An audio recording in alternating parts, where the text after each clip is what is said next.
The global recession is taking the heat out of Africa's biggest economy. South Africa's inflation is stabilizing, according to numbers. Prices are still rising by more than 8% a year. The rate has eased in April as spending and investment declined. A different dynamic is emerging across the continent's second largest economy, which is regaining a workforce. As part of our Africa Inc. coverage, Christian Purefoy has been finding out why Nigerians who emigrated to find work are now coming home. America's and Europe's immigrants are looking for jobs back home.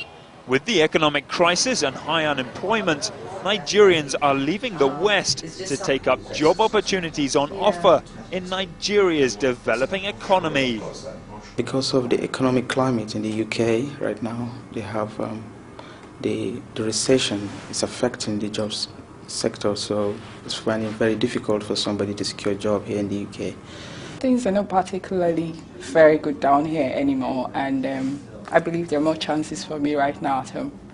Oyindamola Taiwo is one so-called repatriate. Typical of many returnees with her foreign degree, work experience and accent. She came home to Nigeria after 11 years in Europe, where she worked for global consultancy firm McKinsey. She's now working for one of Nigeria's largest banks. She left as the global economic crisis began, but says that was just one of her reasons for returning. If you come here every day and you work and you're able to contribute, then you have the fulfillment even within yourself. It's, I think that in what you lose in moving, you gain because you're able to do work that you really believe in, work that you really believe is making a difference on a big scale. She's being paid close to what she was earning in Europe. But with Lagos recently ranked one of the most difficult places to work in the world by Business Week magazine, it's been a readjustment. What other differences are there, in just getting to work, living in Lagos? I mean, it's really a change of lifestyle. I mean, for instance, you don't have electricity all the time, you don't have power, so you always have to make sure you have a generator. If you have a generator, you have to make sure that it has diesel.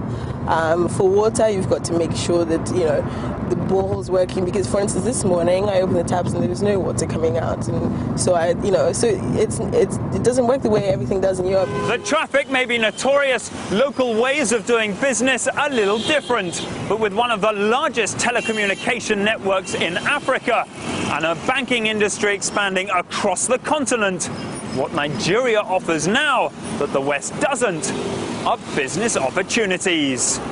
There are no reliable figures for how many Nigerians have returned, but director of one Nigerian recruitment company says he has registered 10,000 Nigerians interested in returning home. And those wanting to return from America, he says, are at their highest levels since he started business in 2004. And he says they're an invaluable asset for Nigeria's development. I don't see Africa being static. We want to catch up with the rest of the world. There are certain things we need to do, and we need the skills to do those things. With the skills are lacking locally, which is the case in most cases, and then you have Africans abroad who want to relocate. Hey, we want to create a win-win situation for everyone.